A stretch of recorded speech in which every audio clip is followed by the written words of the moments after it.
자살을 했으면 시신을 그냥 처리하면 되는데 이게 자살이다 나니까 반역행위다 이러면서. 안녕하세요. 오늘도 대한민국의 영원한 욕은 잠겨있고 싶은 김정아입니다. 충성! 주말 잘 보내셨나요? 네, 주말 동안 코로나가 더 심해진다는 뉴스 소식에 좀 우울하지만 모든 구독자분들, 모든 시청자분들 코로나로부터 건강하시길 바랍니다. 오늘 방송 시간에는 성폭행 당한 북한 요군 자살 사건을 또 다루게 됐습니다. 최근에 성폭행 관련해서 제가 영상을 너무 많이 올려가지고 이걸 다룰까 말까 너무 고민이 됐지만 지금 최근 기사가 좀 쏟아져 나온 것도 있었고 이거에 대해서 많은 분들이 오해하는 부분도 있기 때문에 제가 이걸 지금 이 시기에 다뤄야 되겠다라고 생각해서 제가 이 기사를 또 다루게 됐습니다. 제가 오늘 먼저 소개할 기사 같은 경우에는 지금 총 오늘 한 5건의 기사를 제가 종합해서 분석을 해드리겠습니다. 오직 성폭행 관련 기사만 제가 지금 집중 분석을 하는 상황입니다.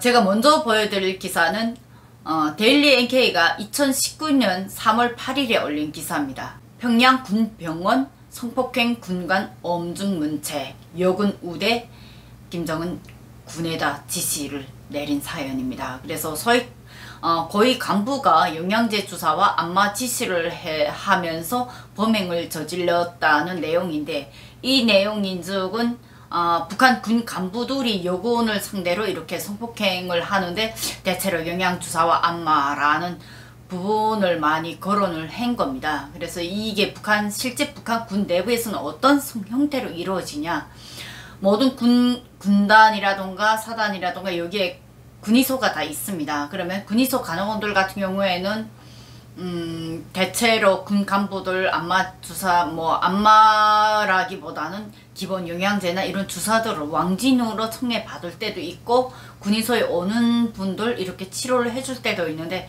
전부가 다 그러진 않습니다. 8.15 훈련소 군의소 상황을 봐서도 그렇고 제가 9군단 군의소 상황도 제가 좀 압니다. 양아버지가 9군단에 있었기 때문에. 그리고 국경경비대 경비 총국 산하에서 있을 때 해안경비旅단 군의소들 상황, 거기에 제 친구들도 많고 친구들도 있었고, 네, 그런 상황을 잘 알고 더군다나 대대 군의소에서도 제가 어느 정도 생활을 해봤기 때문에 이 군의소 상황에 대해서 많은 오해들이 많겠지만 그래도 분명하게 말하고 싶은 것은 가장 성폭행 위험이 많이 노출되는 것이 군단 지휘부나 사단 지휘부, 이런 대대 지휘부에 함께 있는 군의소라던가 통신소대에서 많이 일어납니다. 지금 이 내용 같은 경우에는 어느 한 사건을 하나를 중심으로 이렇게 해서 김정은이가 지시를 내린 것이 보다시피 2019년 3월입니다. 그런데 김정은이 정확히 이 지시에서는 북한군 내부에서 요군에 대한 성폭력과 폭행을 일삼는 간부를 문책하고 요군을 존중하는 문화를 조성하라는 지시를 내렸다고 소식통이 전했습니다. 이 지시가 지금 3월에 내렸는데 3월 8일 특히 여성의 날을 맞으면서 아마 김정은이가 이런 지시를 지금 민심을 잡기 위해서 지시를 내렸는데 바로 그 다음에 데일리 NK가 5월 13일날 어떤 기사를 올렸냐, 성폭행의 욕은 탈영 감액, 이젠 그냥 당하지 않는다 라고 기사를 올렸습니다. 이 내용 같은 경우에는 북한 군내에서 여성에 대한 성폭력 문제가 상당히 심각하다고 알려진 가운데 최근 이들이 견디다 못해 요군들이 탈영하는 사건들이 잇따라 전해져서 신고라는 직접적인 대응보다는 간접적인 행동으로 억울함을 표현하는 사건들이 상당히 많이 있었다고 합니다. 근데 성폭행 때문에 탈영하는 사건, 이거 한 건이 아닙니다. 저 같은 경우에는 다른 군인들하고 좀 다르게 군사복무를 어느 한 지역에서 안 하고 여러 곳을 다니면서 했습니다. 부대 이동도 많았습니다. 그래서 다양한 부대들에서 진행되는 많은 사건들을 제가 그래서 종합적으로 알 수밖에 없는 좀 특이한 상황입니다. 특히 요군 성폭행으로 인해서 탈영을 하는 사건 같은 경우에는 그거를 받아들이는 요군들도 있지만 받아 못 들이고 자살이나 탈영을 하는 사건들이 상당히 많이 있습니다. 그런데 특히 자살한 사건 같은 경우에는 어떤 사건이 당시 저희 부대에 있었냐면 국경경비청국에서 그때 강연 자료로 나온 겁니다. 그리고 강연 자료에 이어서 실제 실화가 저희 부대들의 입소문처럼 이렇게 다 퍼졌댔어요. 당시 19살짜리가 자살을 한 사건인데 이게 여당 군의소에 간호원으로 뽑혀 올라간 친구라고 합니다. 근데 중앙당 옥과 불합격 대상이면서 신병 끝나고 바로 여당 군의소에 배치를 받았는데 이 19살짜리 여성 이 간호원을 그때 당시 이 친구는 군사친구가 상등병이었죠. 여단 군의소에 있는 상급 간호장이라던가 군의관이라던가 이런 사람들이 보호를 해주지 못했습니다. 첫째, 왜 보호를 못해줬냐? 상당히 이 친구가 예뻤고 피부도 엄청 예뻤답니다. 그런데 이 친구를 보호를 못해준 이유가 이 친구를 성폭행으로 건드린 사람들이 어마어마한 권력자들이었기 때문입니다. 나서서 이 친구를 어떻게 보호해 줄 수 있는 상황도 아니었대요. 결국 한 2년간 입대해서부터 한 2년간 이런 성폭행에 시달리다가 결국은 이 친구가 자살을 하기 시작했는데 그 자살 시도가 바늘을 삼켰습니다.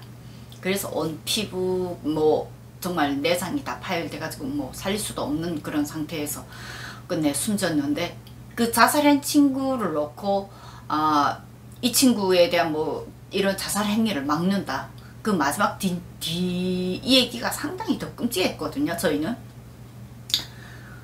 자살을 했으면 시신을 그냥 처리하면 되는데 이게 자살이다 나니까 반역행위다 이러면서 너네가 어떤 상황에 있어도 자살은 하면 안 된다. 이거를 여단 군인들을 전체로 이 여성의 시신을 이렇게 덮어놓은 상태에서 그것도 시신은 원래 하얀 백퍼를 씌워야 되잖아요. 근데 얼굴까지 안 씌우고 얼굴을 내놓고 이 가슴까지만 하얀 백퍼를 씌워놓고 여단 군인들 전체가 이 시신을 이렇게 돌려보면서 자살은 반역행위다라는 교육을 했다는 겁니다. 이 여군에 당한 성폭행의 사연을 온 부대가 다 아는데 그것 때문에 자살을 한 걸 아는데 북한군이 마지막 처리 방법은 그런 방법이었다는 겁니다.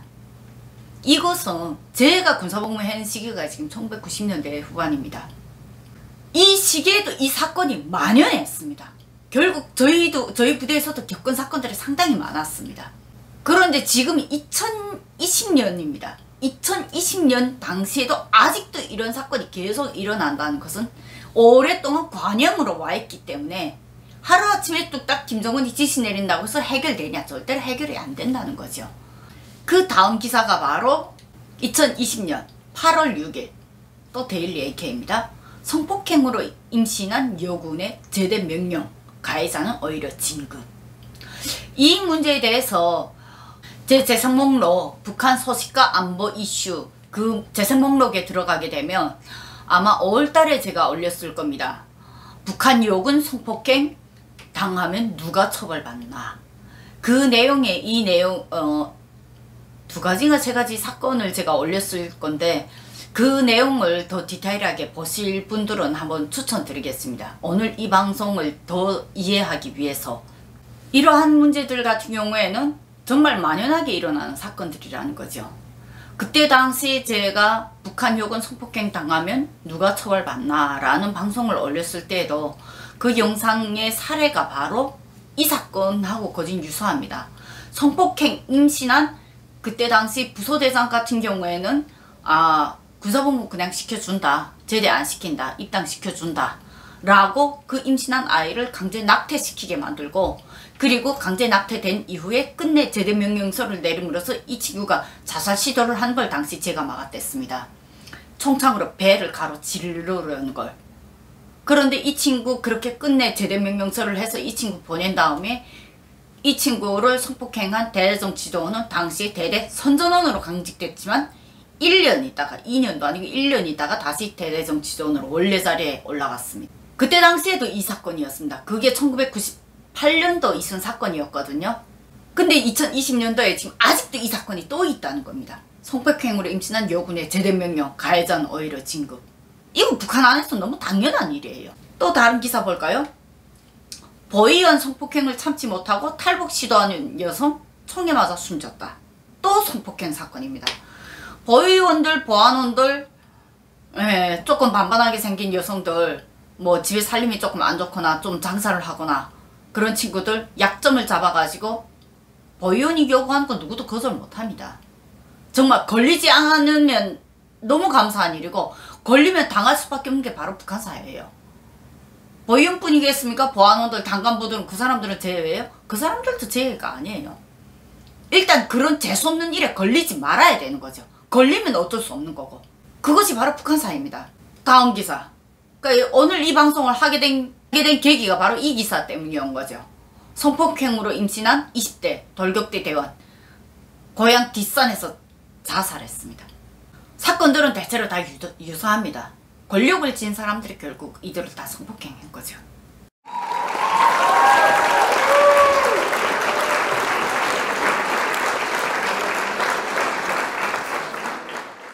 제가 오늘 이 방송에서 말씀드리고 싶은 것은 북한 사회 안에 왜 이렇게 성폭행이 만연하나 라고 질문한 분들이 상당히 많습니다. 물론 어느 사회나 성폭행은 상당히 많습니다. 여성은 약자니까요. 그러나 특히 북한 사회 같은 경우에는 성폭행을 당하고도 왜 그 여성들에 대한, 그 피해자들에 대한 어떠한 조치도 있을 수 없고 오히려 그들이 자살을 하거나 총에 맞아 죽거나 그들에 대한 어떠한 보호라든가 어떠한 인권 보장이 없는 것은 바로 북한 사회의 인권이라는 존재 자체가 없기 때문입니다. 한국에, 대한민국에 그래도 인권이 존재하고 있고 그래도 법이 제대로 존재하고 있기 때문에 그나마 성폭행 당하는 여성들의 사례가 많이 법적으로 보호되고 그에 대한 가해자들에 대한 처벌이 진행되지만 북한 같은 경우에는 그 가해자들이 권력만 있으면 된다는 겁니다. 이런 사건들은 결코 김정은이 지시 한번 내린다고 해서 코웃음 치고 있어요. 지시 백날 내려보세요. 뭔 의미가 있냐. 지시, 처벌 100번 해도 아무 소용없습니다. 북한 사회 자체는 가부장적인 사회 풍경입니다. 그 가부장적인 사회 풍경에는 법보다 주목과 권력이 우선인 사회입니다. 돈보다도 권력이 우선인 사회가 바로 북한 사회입니다. 돈이 있는 여성들이라고 해서 좀 보호받을 줄 아세요? 천만에요. 청진의 한 사건이 어떤 사건이 있냐면 이 여성이 장사를 엄청 잘했습니다. 그래 예쁘기도 하고요. 그런데 이 여성을 눈에 든 가시로 해서 계속 뇌물로 보안원들을 이렇게 매수했기 때문에 이 여성의 눈독을 들인 보이지돈이 한 명이 있었어요. 결국은 이 여성이 장사를 하는 거에 가장 큰 약점, 불법 장사를 하는 그걸 걸고 들면서 잠자리를 요청했습니다. 근데 이 여성이 돈 주겠다. 달라는 거 다 주겠다. 왜 굳이 내 몸을 달라고 하냐. 아니다. 돈이 필요 없다. 난 딱 너 가지고 싶다. 결국 여기에서 몸부림 싸움이 일어났어요. 돈이 어느 정도 있고 지금까지 보호를 받던 여성이 쉽게 그 보이지돈의 요구를 들어주지 않았거든요. 근데 그 보이지돈이 그냥 일반 보이지돈이냐? 아니거든요. 도당을 끼고 있는 보이지돈이어서 결국은 이 여성이 그 보이지돈한테 성폭행 당했습니다. 거짓 폭행을 하면서 자기 요구를 거부하니까 거짓 폭행을 하면서 그때 성폭행을 했다고 하더라고요. 그때 그 사건이 널리 알려지진 않았습니다. 그런데 제가 이 사건을 알게 된 가장 큰 계기가 이 여성하고 장사로 이렇게 연결된 사람이 바로 제 친구였어요. 그리고 이 사건으로 해서 그때 당시 보이지돈이라던가 청지시 순찰대 뭐 대장이라던가 이런 보안원들 한 여러 명이서 그때 술자리에서 이 사건 얘기가 나왔습니다. 그때 그 얘기를 들으면서 왜 꼭 그렇게 일을 해결 안 하고 제가 질문한 적이 있거든요. 당시 저는 군인이었기 때문에. 그러니까 그때 그 사람들이 그러더라고요. 그러니까 그 보이지돈을 원래 처벌은 보이지돈을 해야 된다. 그런데 그 보이지돈을 처벌을 할 수 없는 게 이 사람이 갖고 있는 권력이 너무 세기 때문에 누구도 이 여성이 그동안 뇌물 준 사람이 바로 이 사람 밑에 있는 사람들이기 때문에 누구도 감히 대들지를 못했다는 거예요. 결국 나중에 그 여성이 돈 가지고 탈북을 했다고 저는 들었습니다. 그 나중에 일은 어떻게 된지는 모르겠지만 그러면서 그때 당시 그 안전자리에 있던 사람들은 큰 돈줄을 잃었다라고 얘기를 하더라고요. 거기에다 제 친구가 뭐라고 보태냐면 제일교포가 청진에서 한다는 돈을 갖고 있던 제일교포들이 탈북을 왜 계속 2차 3차로 탈북하는 줄 아냐고. 돈을 지고도 북한 땅에서 제대로 쓸 수도 없는 게 바로 북한 사회라고. 돈이 진 사람이 오히려 괴롭힘을 당하는 것이 북한 사회라고. 여기에 돈이 있는 여성들도 결국은 그 성폭행 대상에서 제외가 되지 않는다는 거죠. 이 사건을 하나 놓고 봐도 북한 사회에서는 여성이 살기 힘든 사회입니다. 여성이라는 약자가 살기에는 너무나도 최악인 사회가 바로 북한 사회라는 거, 오늘 이 시간에 다시 한번 말씀드리고 싶습니다. 하루빨리 통일이라는 것이 돼서 북한 사회에도 인권이 존재하고 북한 여성들과 북한 여성들이 미래가 보장되고 그들이 안전이 보장되는 그런 사회가 되길 간절히 바라지만 지금 김정은 정권에서는 그게 가능할까요? 정말 북한 사회 전체를 뜯어 고치지 않는 이상은 북한 사회의 성폭행 문제는 계속 만연히 일어날 것이라고 생각합니다. 오늘 방송 여기까지 마치도록 하겠습니다. 오늘도 대한민국의 영원한 역은 장교이고 싶은 김정아였습니다. 충성!